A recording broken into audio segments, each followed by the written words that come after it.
I never imagined myself as someone who'd stray. When Marcus and I were dating back in high school, sketching out our futures with that blind optimism only teenagers possess, I truly believed we'd defy the odds. We married immediately after we graduated, had Sophie when I was just 21, then Ethan arrived 2 years after that. For the longest stretch, I convinced myself I was living the dream everyone else wished they had. 22 years of being married reveals parts of yourself you never anticipated discovering, like the crushing realization that you can care deeply for someone while simultaneously feeling utterly erased by them. Marcus has always been the dependable type, the organizer, the man who color codes his document folders and genuinely gets excited discussing retirement accounts. I used to find it sweet, the way he'd dedicate entire weekends to sorting our financial records or comparing insurance coverage options. Now I see it was just another escape route from actually being present with me. The kids matured, left home, began their independent journeys, and suddenly it was just Marcus and me existing in our impeccably maintained house with our flawlessly organized budget and our numbingly predictable patterns. He'd return from the office, inquire about my day without genuinely absorbing my response, then vanish into his study to obsess over whatever task consumed him that particular week. I'd sit in the den, streaming programs he had zero interest in, feeling like a phantom in my own existence. That's what nobody warns you about lengthy marriages. They can deteriorate so gradually you don't even recognize you're mourning them. Marcus wasn't vicious or abusive or even notably absent by conventional measures. He simply approached our marriage like another checkbox on his agenda, something that could function automatically while he concentrated on what he deemed more urgent priorities. Daniel joined our division roughly 10 years back, and for the initial 7 years, he was simply another coworker. Pleasant enough, humorous during staff meetings, the kind of person who acknowledged your birthday and always pitched in for group gifts. He was married then, appeared content enough, discussed his children the way most parents do. I barely noticed him as anything beyond a congenial presence in the lunchroom. Everything shifted 3 years ago when his divorce became official. Not right away. I'm not that type of person, regardless of what everyone likely assumes now. But Daniel was navigating absolute chaos, managing custody schedules and attorneys and attempting to determine how to reconstruct his entire world. He needed someone to confide in, and apparently I made a decent listener. Superior to his former wife had been, he mentioned, superior to most people. We began meeting for coffee, strictly platonic. He'd share stories about the difficulties of shared parenting, the emptiness of his bare apartment, how bizarre it felt to be rebuilding in his 40s. I'd listen and provide guidance, perhaps mention some of my own disappointments about feeling imprisoned in a marriage that had transformed into more of a corporate partnership than a romance. It felt validating to be necessary, to have someone genuinely focus when I communicated. The first occasion Daniel called me beautiful really studied me when he expressed it. I experienced something I hadn't encountered in years. Not merely desire, but acknowledgement. Like I existed as more than simply Marcus's spouse or the children's mother or another employee in our division. I was Rachel. A woman worthy of attention, worthy of appreciation, worthy of genuine effort. I understand how this appears. I know precisely what people would declare about a middle-aged married woman getting swept away by flattery and focus. But they weren't experiencing my reality. Resting beside someone who hadn't truly perceived me in years, performing the routine of a relationship that possessed all the intensity of a corporate presentation. The emotional connection lasted months before anything physical occurred. We'd message throughout the day, small notes that made me grin and feel attached to someone who genuinely valued my perspectives and emotions. Daniel would inquire about my weekend activities, recall things I'd expressed interest in pursuing, recommend films he believed I'd appreciate. Basic gestures that Marcus had abandoned years earlier. When Daniel got married to Christina, I assumed maybe that would terminate whatever was developing between us. Instead, it simply complicated everything further. He'd express frustration about feeling confined again, about Christina's requirements and pressure, about how rapidly his new marriage was beginning to resemble his previous one. I understood completely. We were both imprisoned in circumstances that appeared flawless from the exterior, but felt suffocating from within. The first time we kissed was in the parking structure after a particularly extended work session.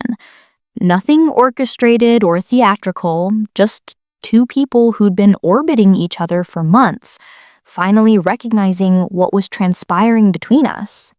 I drove home that evening feeling more energized than I had in years. Even as part of me understood I was transgressing a boundary I couldn't reverse. We were cautious, especially once things became intimate. Daniel located hotels in the neighboring town, roughly 2 hours from home, where nobody would identify us. We employed false identities, paid with currency, maintained everything completely isolated from our actual lives. I became an authority at fabricating convincing justifications, extended meetings, shopping excursions with friends who were traveling, work seminars that didn't genuinely exist. The dishonesty was simpler than I anticipated. Marcus trusted me without question, never challenged my explanations, never appeared to detect when I returned home later than typical, or invested extra time preparing for what I claimed were routine workdays. Why would he suspect anything? In his perception, we possessed a solid marriage, a stable existence, a relationship that didn't demand constant supervision or concern. For 3 years, I succeeded in sustaining both existences without either one deteriorating. I remained a dutiful wife to Marcus, still managed my portion of domestic duties, still appeared for family gatherings and social commitments. But I also possessed this alternate existence, the concealed realm where I felt treasured and wanted and genuinely content.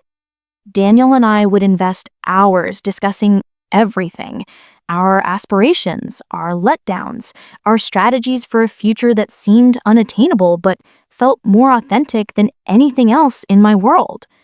The system we constructed was elaborate.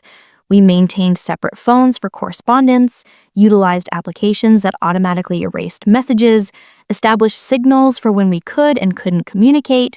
I became an authority at interpreting Marcus's calendar, knowing precisely when I could disappear without triggering suspicion. Daniel was similarly meticulous, orchestrating his own intricate network of explanations and justifications. I should have known it couldn't persist indefinitely. 3 years of clandestine encounters, borrowed afternoons, meticulously coordinated deceptions, something was destined to collapse eventually. But I'd grown so proficient at separating my lives, so assured in my capacity to control both relationships, that I genuinely believed I could maintain it permanently. The beginning of the collapse arrived on Tuesday afternoon when Marcus called while Daniel and I were having lunch at our preferred restaurant in Riverside, the small town where we'd been rendezvousing for over a year. We'd just placed our order, were seated in our customary corner booth, when my phone vibrated. Marcus never contacted during the day unless something was significant, so I responded immediately. "Hey, where are you?" he questioned, and something in his inflection made me instantly alert. "At the office," I stated reflexively, the fabrication sliding off my tongue like it had countless times previously. "Just grabbing a quick bite in the break room. Why?" I attempted calling your office extension, but it transferred to voicemail. My pulse accelerated slightly, but I maintained my tone casual. "I'm actually in the restroom. You know how the signal is in there. Is everything all right?" We conversed for perhaps 2 minutes about some mundane household matter, and I assumed I'd managed it flawlessly. Daniel raised an eyebrow when I disconnected, and I simply shrugged. "Marcus being Marcus," I mentioned, and we resumed our discussion about the weekend escape we were organizing. I had no awareness that Marcus's friend Gerald had noticed us from across the restaurant, had observed me accept that phone call while sitting intimately near a man who definitely wasn't my husband. I had no awareness that Gerald had immediately contacted Marcus, that my flawless system was already disintegrating around me. For the following 6 weeks, I maintained my standard routine, completely unaware of the fact that Marcus had employed a private investigator to track me. Daniel and I rendezvoused twice weekly as customary, sustained our careful choreography of hotel bookings and fabricated stories, preserved our separate phones, and eliminated message records. Sarcastically, I was so assured in my techniques, so certain that Marcus was too trusting and predictable to ever suspect anything. The private investigator excelled at his profession. He recorded our hotel visits, captured images of us together, accumulated sufficient proof to illustrate a very transparent picture of what had been transpiring. But Marcus wasn't content with just the recent proof. Somehow, he succeeded in installing surveillance software on my phone, granting him access to years of messages I believed I'd eliminated, including some very graphic exchanges from our early days that I'd forgotten about. While Marcus was systematically constructing his case against me, I was organizing what I assumed would be a wonderful surprise birthday celebration for myself. I'd been suggesting for months about desiring a significant celebration, something memorable to commemorate another year. Marcus appeared agreeable to the concept, even excited, which should have been my initial indication that something was wrong. Marcus despised parties, evaded social functions whenever feasible, and definitely wasn't the type to arrange elaborate celebrations.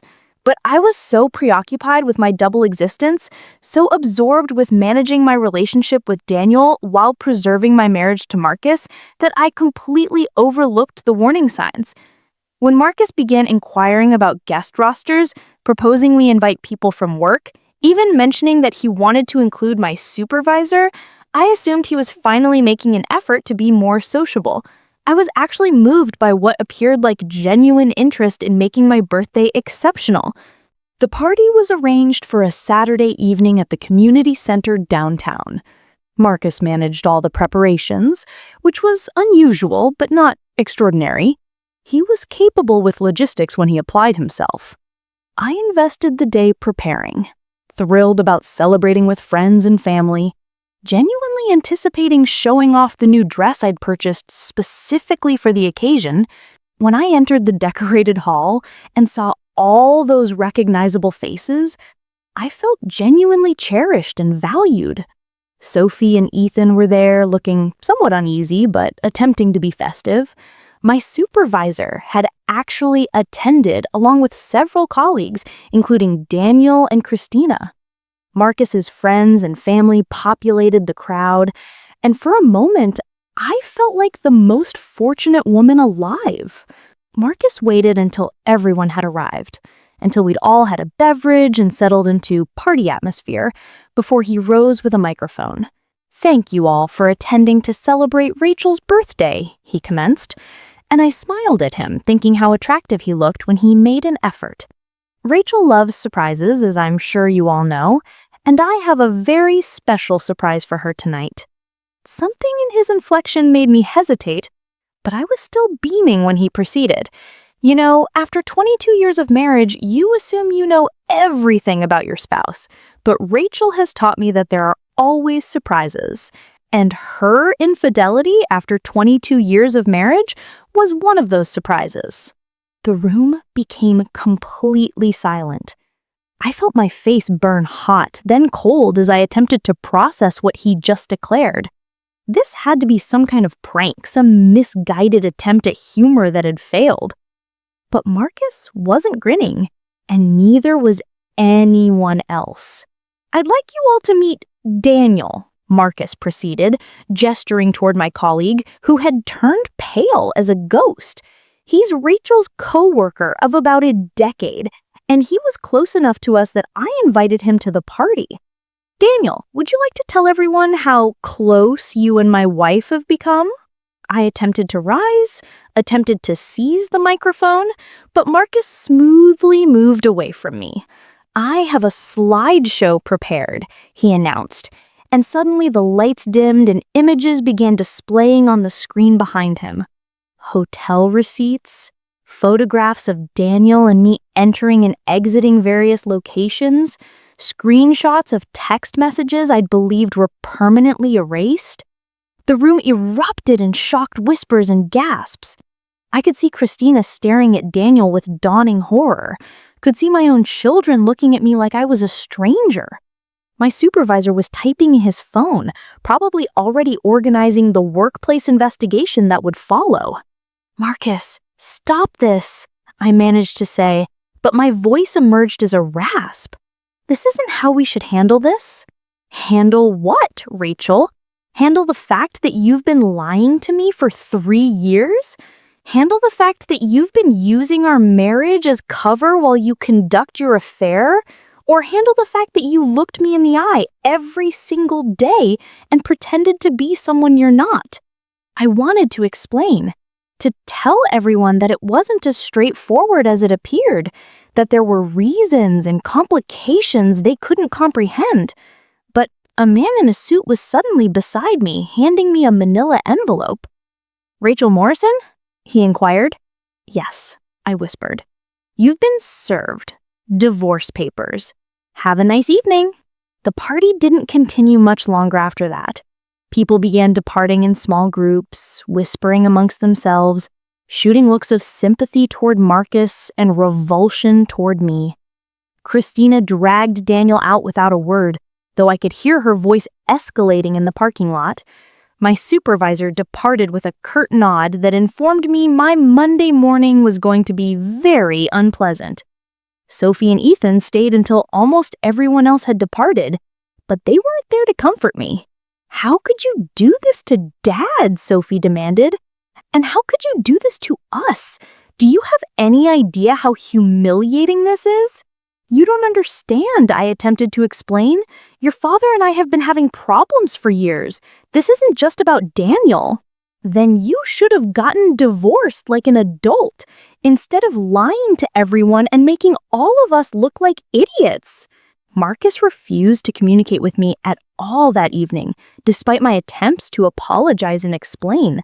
He called me several choice adjectives that I won't repeat, told me I never wanted to hear my voice again, and left me standing in that empty community center with the remnants of my destroyed life scattered around me like confetti.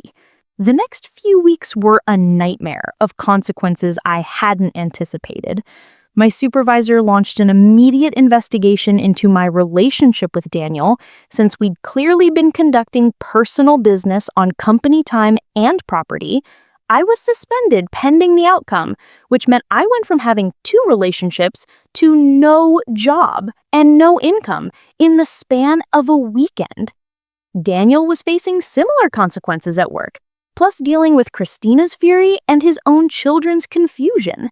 He blamed me for not being more cautious, for letting Gerald see us, for somehow causing this disaster that had destroyed both our marriages simultaneously. The man who had invested 3 years telling me I was the love of his life suddenly couldn't return my calls. Sophie and Ethan were furious with both of us, but especially angry with Marcus for his public humiliation tactics. "You could have handled this privately," Sophie told him during one of their arguments that I overheard through the lawyers. "You didn't have to destroy Mom in front of everyone we know." But they were equally disgusted with me for the betrayal itself. Ethan stopped calling entirely for several months. Sophie would answer my calls but kept our conversations brief and frigid. I'd lost not just my husband, but my relationship with my children. At least temporarily. The divorce proceedings were swift and brutal. Marcus had documented everything so thoroughly that there was no point in contesting the evidence. His attorney portrayed me as a calculating deceiver who had utilized our marriage as a facade for an extended affair, while systematically lying to everyone who trusted me. I attempted to argue that Marcus's public humiliation had been cruel and vindictive, that he could have confronted me privately and handled things with more dignity. But the judge seemed more interested in the 3 years of deception than the one night of public revelation. The financial settlement was fair by legal standards, but devastating to my actual life. Marcus kept the house, but had to pay me half its value, which sounds generous until you realize I had to find somewhere to live while job hunting with a scandal following me around.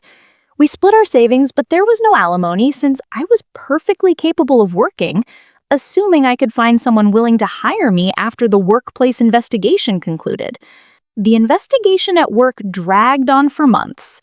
Daniel and I were both transferred to different divisions, which effectively terminated our relationship anyway. It's difficult to maintain a romantic connection with someone when you're both facing professional consequences for that same relationship. The passion that had sustained us through 3 years of secrecy couldn't survive the harsh light of public scrutiny and real-world consequences. I found a small apartment cross town, started job hunting, tried to rebuild some kind of normal life from the wreckage of everything I had destroyed. The loneliness was overwhelming. I'd gone from having a husband and a lover to having no one, from being part of a family to being the person everyone blamed for breaking that family apart. Marcus moved on faster than I expected. Within 6 months, he was dating someone from his gym, a divorced woman with grown children who apparently thought his methodical approach to life was charming rather than suffocating. Seeing them together at Ethan's graduation party was harder than I had anticipated. She looked at him the way I used to before familiarity bred contempt and boredom. Daniel's marriage to Christina didn't survive either, but he didn't come running back to me. Instead, he moved to another state for a fresh start, leaving me to face the consequences of our choices alone. 3 years of secret messages and stolen afternoons, and he couldn't even be bothered to say goodbye properly. The hardest part isn't the practical stuff, finding a new job, adjusting to a smaller living space, managing on a single income. The hardest part is the way people look at me now, like I'm someone they need to be careful around. Friends who used to confide in me about their own marital problems now keep their distance, as if infidelity might be contagious. I understand that Marcus felt betrayed and angry. I understand that discovering a 3-year affair would be devastating to anyone, but I still think there were better ways to handle it, ways that wouldn't have destroyed my reputation and my relationship with our children quite so thoroughly. The public humiliation felt vindictive, designed to punish me rather than simply end our marriage. What I don't think anyone understands is how lonely I'd been in that marriage, how invisible I'd felt for so many years before Daniel came along. Marcus provided security and stability, but he'd stopped